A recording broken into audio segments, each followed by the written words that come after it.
fort was about to embark on his big project.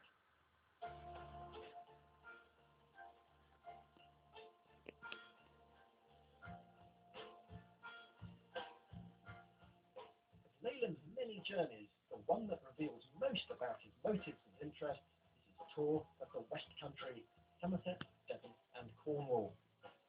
Historically, they'd been a separate region, which the Romans called Dumnonia. I'm starting my journey at the top of a hill, the place Leyland believed to be the mysterious heart of Arthurian legend.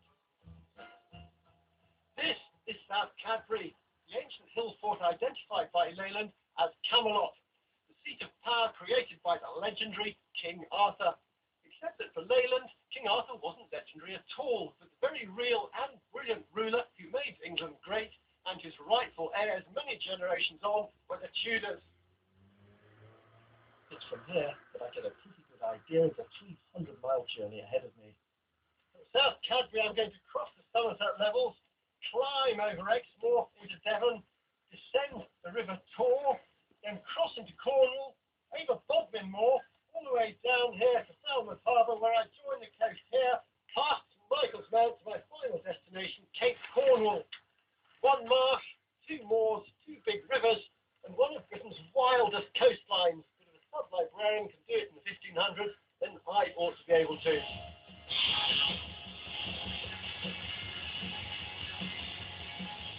Of course, in a time so little, I can't cover the whole route on my own steam, so I'm going to focus on the key challenges of the original journey.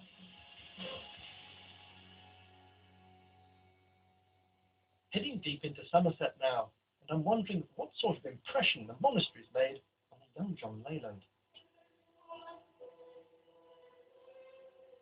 These remains are all that's left of the great Abbey of Glastonbury, long associated with King Arthur and renowned as a mystical place.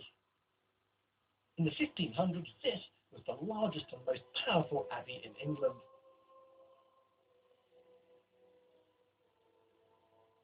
Leyland's description paints a picture of a place which was immensely wealthy, but also a force for good. He writes of the lavish altar of silver and gold. Not much sign of it today, but then, at the same time, he talks about the almshouse to the north of the abbey, where up to 10 poor women lived at the abbey's expense. It's as if Leyland's trying to say to us, look, it's not the religious houses themselves that are necessarily bad. With his eye for detail, Leyland's visit made him realise that closing the abbey would not simply change things for the better. The poor would lose out as well as the wealthy monks. But Henry's policy was decided. For years, the monasteries had been under attack, had been lax and inefficient. The writing was clearly on the wall.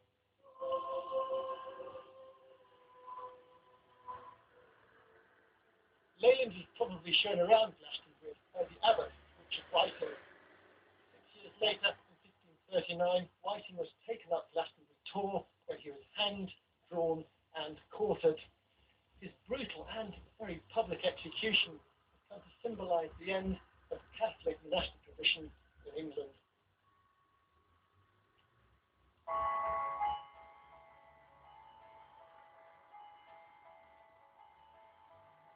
Leyland was a scholar and a priest, but by instinct he was a geographer. The research he did was now called fieldwork. Leyland invented it. As he explored Somerset, he must have wondered how the map he was planning could possibly reflect a changing landscape. That's what brought me to the Levels, the largest area of low-lying wet grassland in Britain.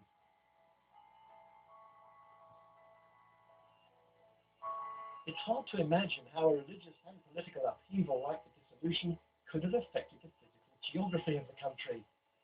Hi, Stephen. Hello. So I've arranged to meet Stephen Rippon, a landscape archaeologist at Exeter University.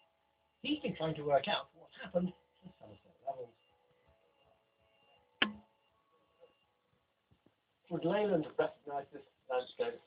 Absolutely not. It's completely different to what it would have looked like in the 16th century. The area that we are at the moment, for example, would have been a vast expanse of open peat bog, The monks would have been fishing, collecting wildfowl. They also had large herds of cattle.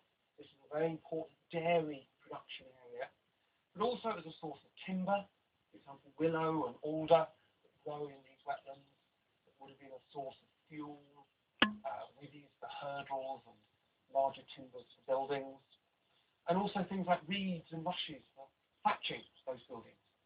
So what effect, going through the big span of time, did removing the abbey have on this whole region? Well, in the 15th and 16th century, they started to lease the land out to private individuals. And what the dissolution did was, if you like, intensify that process by selling off all the monastery's land.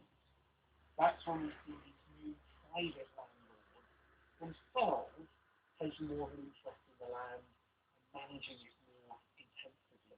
And that's when we get the landscape that we can see today starting to be created. And are there any elements of the pre-dissolution landscape left at all? Yes, there's some of the major watercourses that the monks created that actually served as canals for navigation. And there was also a large body of open water known as Mere Pool, which has now been lost, but it was used for fishing, and the medieval fish house actually still survives today.